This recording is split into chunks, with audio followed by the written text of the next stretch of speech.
eto, makasama natin si General Ronald Llamas, isang political analyst. Good afternoon, Sir Ronald!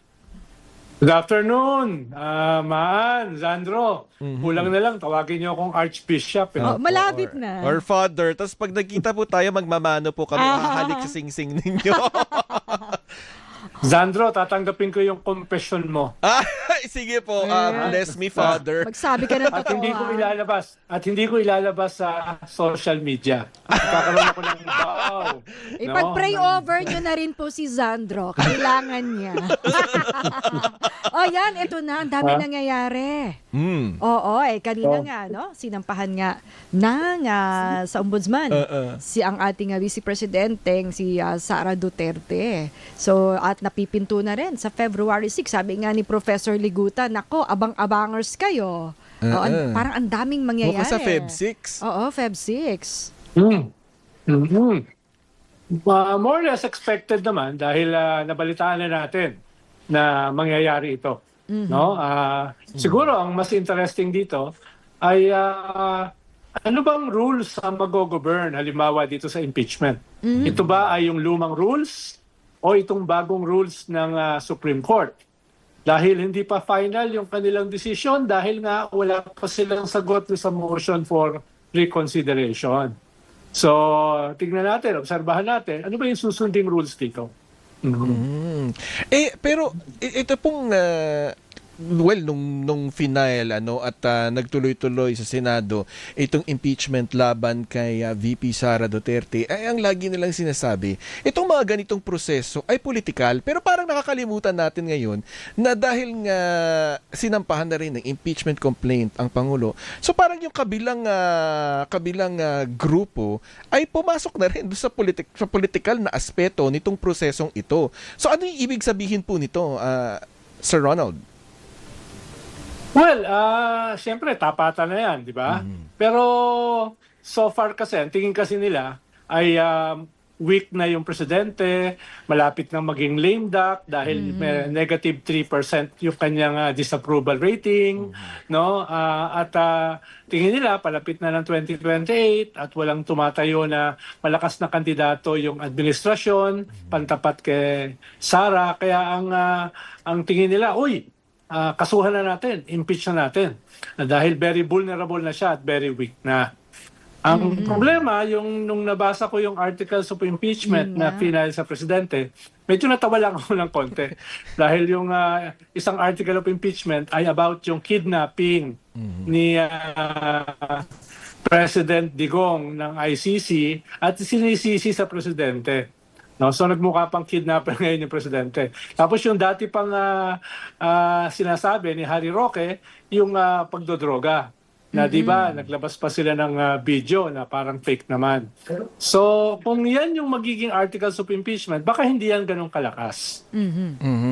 Kaya ko po naitanong yan, Sir Ronald, kasi yung nangyari rin naman kahapon sa Senate Blue Ribbon Committee, nung isang araw sa Senate Blue Ribbon Committee, yung nabigong iugnay talaga, yung especially yung bahay na sinasabi dyan sa isang exclusive village sa Makati, kaya dating Speaker Martin Romualdez, may ganung angulo rin no? So how do we make out of all these pieces of the puzzle para makumpleto yung political na aspeto ng ating bansa? Well, meron kasi humarap na dalawang testigo na nakita daw nila si Diskaya na parang representative, no, para bumili ng isang bahay diyan sa Forbes, no, na bahay yata ni Doris Magsaysay Ho. No? Kaya at yung parang representative, yung attorney Paras, nung bumili ay nakaupo daw sa tatlong kumpanya na link kay Speaker Martin. So, kwento sabi nga mismo ni Senator Ping Lacson, ay very tentative pa naman yung ebidensya. Kaya balak nilang ipatawag si Attorney Paras para magbigay ng linaw. Sino ba talaga yung kanyang nire-represent? At ano ba talaga itong tatlong kumpanya na ito? Pero for now, ay wala namang diretsyong ebidensya linking the speaker. For now. No? For now. Pero siyempre, dahil medyo controversial si Speaker Martin dahil kay Saldico at iba pang mga naglilink sa kanya, ay medyo lumalabas yung kanyang pangalan dito. Pero for now, ay katulad nitong nakaraang hearing, wala namang ganong kakongkretong ebidensya linking him. At ang mas compelling dito ay yung minority report na binabanatan yung pamumuno ni Senator Ping Lacson sa Blue Ribbon na bakit daw hindi niya pinapatawag at idinidiin si Speaker Martin at saka si Saldico. Ang sabi naman ni Senator Ping Lacson, at pinatawag naman nila si Saldico. Pero siyempre, mahabang proseso pa yan dahil nasa labas siya ng bansa at tinutugi siya ng gobyerno. Yung kay Speaker Martin naman, ang sabi ni Senator Ping Lacson, wala pa naman talagang tumetestigo laban sa kanya. Maliban kay Saldico na wala naman dito at si Gutesa na missing din.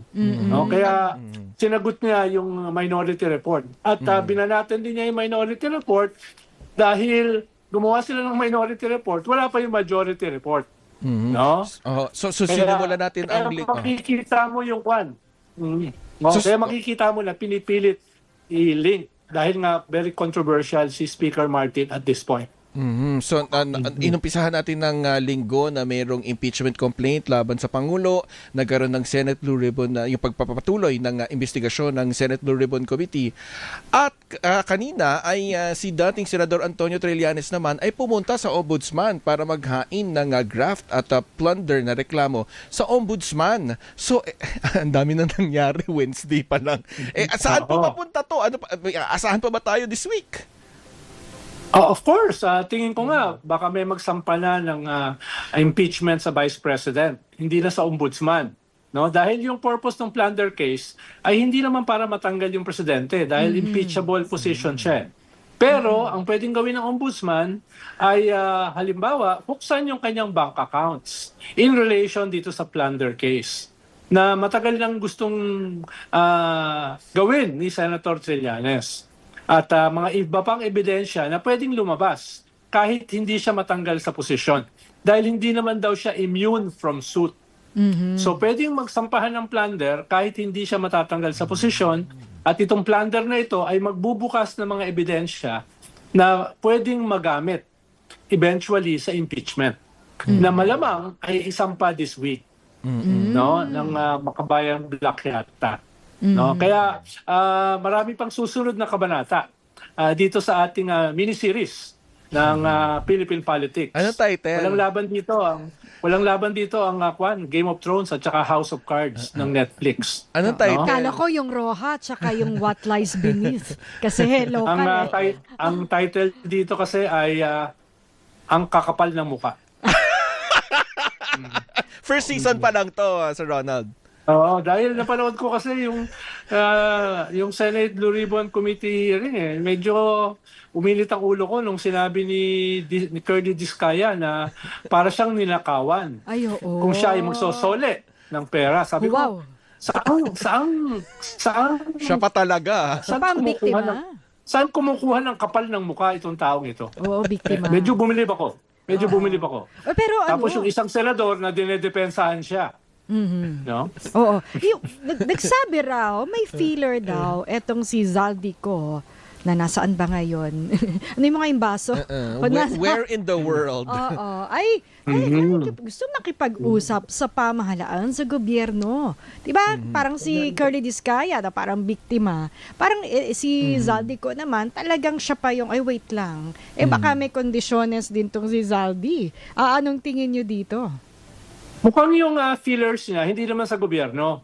Dahil sabi na dati last year ni President BBM na hindi siya makikipag-usap kay Saldico. No? Hindi siya magpapa-blackmail. No? Kaya ang mukhang yung feelers ay sa simbahan. Magkukumpisal na. Sa aming mga kardinal yung feelers. Pero hindi pa umabot sa akin Kaya hinihintay ko na umabot sa aking, baka naman sa aking katedral. Baka magkukumpisal wala pa sa katedral ko Diba ganun yun? Kapag may sasabihin ka ng katotohanan, magkukumpisal na siya. Diba? Baka magpapakanlong. Pero parang nag-backpedal naman si John B. Cremulya. Dahil sa kanya lang galing yun na may feelers daw sa simbahan, humihingi ng dialogue si Saldico. Pero sabi niya ay nakuha lang niya sa isang tao. So, hindi diretso kay Saldico. Oo, kasi baka sabi-sabi lang. Kaya bini-verify din ng government yung... yes, pero pag nakaabot sa akin, kayo una makakaalam. Yun na. Or baka pwede kaming nasa likod niya, Father. Sa Kristan ka ba? Sa Kristan.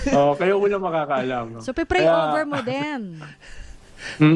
Pero sa tingin nyo, Sir Ronald, may bigat pa ba kung makipag-usap siya? May kausapin siya sa gobyerno? Ang gusto lang naman din mangyari ng lahat, sumuko siya, harapin niya yung proper legal Dami mo form. sinasabi. Tama ka, Sandro.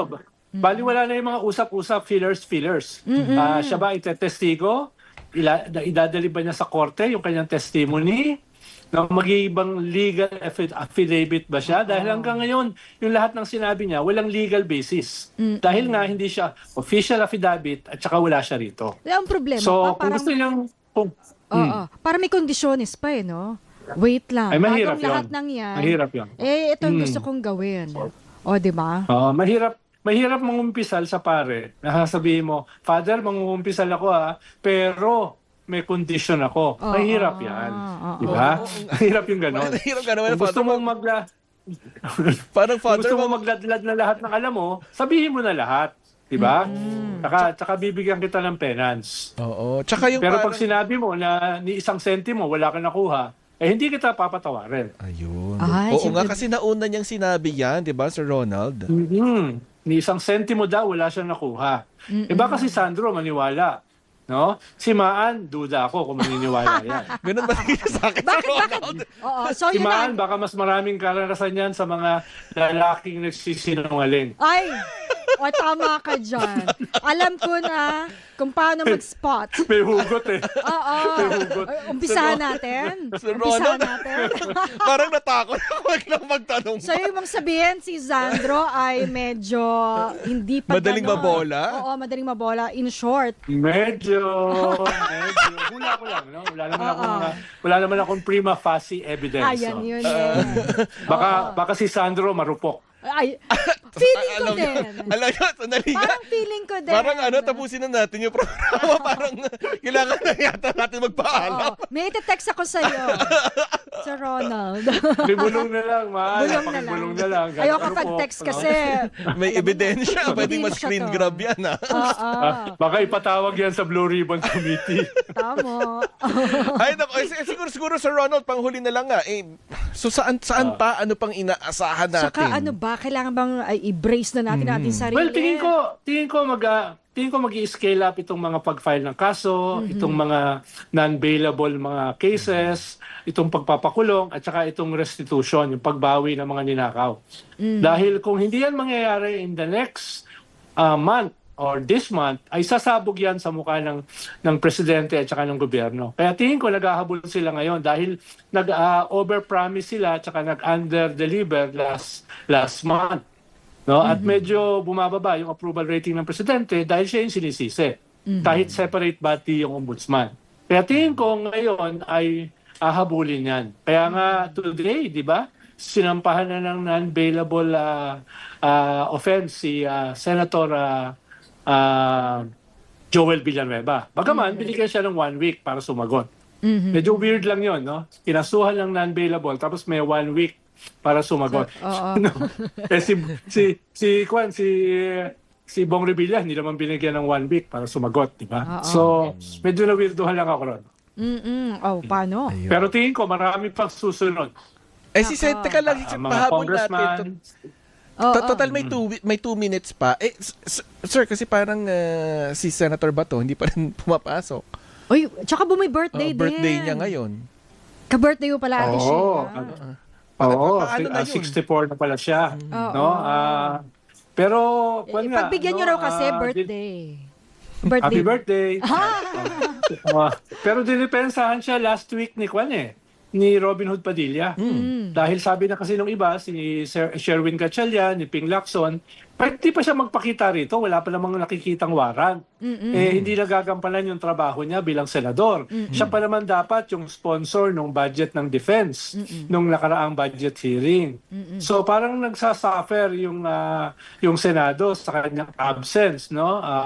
Unless ipasa na niya sa iba, hindi naman niya pinapasa. Dinipensahan naman siya ni Robin Hood Padilla. Hindi, excellent naman yung performance ng kanyang opisina. O excellent naman yung pag-deliver ng trabaho ng kanyang opisina. Hindi naman makakaboto yung kanyang opisina eh. Si Bato naman yung kupal nun eh. Kaya sabi ko nga sa column ko nung linggo, 2 absences yung nakikita ko rito. Yung physical absence ni Bato, na parang hindi naman kailangan, at yung isang absence ni Robin Hood Padilla. Hindi ko na babanggitin kung ano yung absence na yon.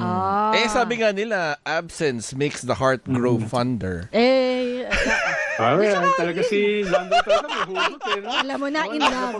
Alam mo, ganyan pa in Napag-usapan lang love. natin yung pangungumpisal niya. Paano? Wala nang oras, sir. Sorry, Sir Ronald. Sabi nga, di ba, pag hindi mo na kaya yung trabaho, bitawan mo na. Bitawan mo na, di ba? Wag ka na nga. Wala nang maraming excuse. Ayan. Efficient, effective. Aminin mo na, hindi mo nagagawa yung trabaho. Tama. Di ba? Pero pwede ba sa susunod na interview, pag-usapan natin yung mga pangungumpisal ni Sandro na hindi naman nangyari? Akong bahala sa'yo. Hindi ka mawawalan. Dahil dyan, bye, Sir Ronald.